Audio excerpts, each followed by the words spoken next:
अस्सलामुअलैकुम dear students, welcome to Multileads academy. Dear students, आज का जो हमारा टॉपिक ऑफ डिस्कशन है वो है rate of breathing at rest and during exercise.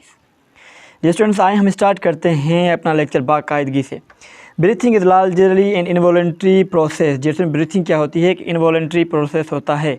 अब जिसमें इनवॉलंट्री और वॉलंट्री से क्या मुराद है कि कुछ अमल, कुछ एक्शन जो हमारा जिस्म परफॉर्म कर रहा होता है वो हमारे कंट्रोल में होते हैं, वो हमारे विल के मुताबिक होते हैं, उनको हम वॉलंट्री कहते हैं। लेकिन कुछ ऐसे अमल हमारे जिस्म के अंदर हो रहे होते हैं जिनको हम कंट्रोल नहीं कर सकते, उनको इनवॉलंट्री कहा जाता है। मिसाल तौर हमारी जो सांस है वो हम कंट्रोल नहीं कर सकते, वो खुद ब खुद अमल में आ रही होती है। हमारी हार्ट बीट, दिल की धड़कन है, वो खुद ब खुद, हमारा खाना खुद ब खुद हज़म हो रहा होता है। ये डिटेल में चलकर हम नेक्स्ट चैप्टर में पढ़ेंगे। लेकिन आज जो हमारा वो है rate of breathing at rest and during exercise, तो ये जो ब्रीथिंग है वो इनवॉलंट्री प्रोसेस है। Okay dear students, it is regulated by hypothalamus. Okay, जिसमें ब्रीथिंग कौन कंट्रोल करता है? हाइपोथैलेमस। ये ब्रेन का ऐसा हिस्सा है जो कि हर काम में टांग अड़ाता है, अमल दखल में। देखें इसकी पोजीशन क्या होती है। जिसमें ये एक बंदा है, ओके, तो अब होगा क्या कि ये इसका ब्रेन है। ब्रेन के जो अंदर में इस जगह पर होता है थैलेमस, और इसके नीचे से यहाँ पर एक पॉइंट होता है जहाँ पर ये होता है हाइपोथैलेमस। हाइपोथैलेमस HT से मैं ज़ाहिर कर रहा हूँ। ओके डियर स्टूडेंट, तो ये कंट्रोल करता है कौन? Hypothalamus of our brain. Okay, आगे बढ़ते हैं dear students. Now the rate of breathing changes automatically. खुद ब खुद ये रेट ऑफ ब्रीथिंग चेंज होता रहता है, जैसे हमें according to the change in internal and external conditions. External और इंटरनल कंडीशन में तब्दीली की वजह से रेट ऑफ ब्रीथिंग भी चेंज होता रहता है। कैसे? For instance if a person doing exercise, अगर कोई शख्स एक्सरसाइज वर्जिश कर रहा है, its rate of breathing would increase, बढ़ता चला जाएगा। Because of increase consumption of oxygen, क्योंकि उसको ऑक्सीजन की ज़रूरत है, वो ज़्यादा पड़ेगी। ऑक्सीजन की ज़रूरत ज़्यादा क्यों पड़ेगी? क्योंकि उसके मसल्स के अंदर डियर स्टूडेंट्स एनर्जी की सप्लाई ज़्यादा चाहिए। वहाँ पर जो है वो सेलुलर रेस्पिरेशन ज़्यादा होगी। जब सेलुलर रेस्पिरेशन ज़्यादा होगी तो उसमें ऑक्सीजन ज़्यादा खर्च होगी, तो वो जिस्म है जो है वो कार्बन डाइऑक्साइड ज़्यादा पैदा करेगा। फिर कार्बन डाइऑक्साइड क्या करता है कि डियर स्टूडेंट्स वो एक सिग्नल भेजता है हाइपोथैलेमस में कि अब यहाँ पर मेरी तादाद बढ़ चुकी है, अब आप ऑक्सीजन और भी चाहिए, और भी चाहिए, और भी चाहिए। ओके, जिसमें आगे बढ़ते हैं।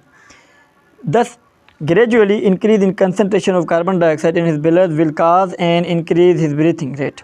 तो कार्बन डाइऑक्साइड जब बढ़ेगी तो ब्रीथिंग रेट भी इंक्रीज़ हो जाएगा। ओके, जो आगे बढ़ते हैं।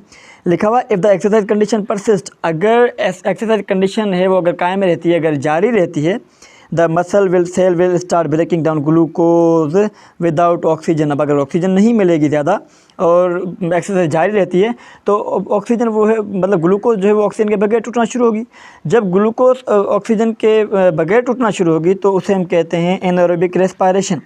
और उसके नतीजे में, एनारोबिक रेस्पिरेशन के नतीजे में डियर जिसम में बनता है लैक्टिक एसिड, और इसी लैक्टिक एसिड की वजह से ही जो हमारे जिस्म के अंदर पेन होते हैं और डियर स्टूडेंट्स जो अकड़न वगैरह आ जाती है वो इसी अपना लैक्टिक एसिड की वजह से आती है। ओके, नाउ लिखा हुआ है कि lactic acid form in the muscles rather than the carbon dioxide जगह लैक्टिक एसिड बनेगा, it causes pain and cramp. तो दर्द और अकड़न वगैरह जो है लैक्टिक एसिड की वजह से आ जाएगी। तो normal, okay, in the normal muscle. Okay, the breaking down of lactic acid, जिस लैक्टिक एसिड की ब्रेक डाउनिंग के लिए require additional amount of oxygen, तो एडिशनल अमाउंट ऑफ ऑक्सीजन की ज़रूरत पड़ेगी। Okay dear students, now which term debt oxygen, और इसको हम कहते हैं oxygen debt. MCQ point of view से बहुत ही आसान, मतलब बहुत ही इंपॉर्टेंट ये पॉइंट है ऑक्सीजन डेट, कि जब लैक्टिक एसिड बन जाएगा तो उसको ख़त्म करने के लिए ज़्यादा ऑक्सीजन की ज़रूरत पड़ेगी, तो इसे हम कहते हैं ऑक्सीजन का कर्ज। हमारे मतलब हम जो है वो ऑक्सीजन के कर्जदार बन जाते हैं। Okay, the extra amount of oxygen is obtain through deep breath. तो फिर हम एक लंबा सा सांस लेते हैं ताकि ऑक्सीजन की जो कंसंट्रेशन मतलब है वो ज़्यादा से अंदर जा सके और लैक्टिक एसिड ख़त्म हो सके।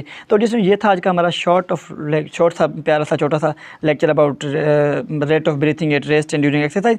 अब जो हमारा नेक्स्ट लेक्चर होगा, लेक्चर नंबर 8, वो होगा आर्टिफिशियल वेंटिलेशन के बारे में। मिलते हैं अगले लेक्चर तक, तब तक अपना ख्याल रखिएगा। अल्लाह हाफिज़।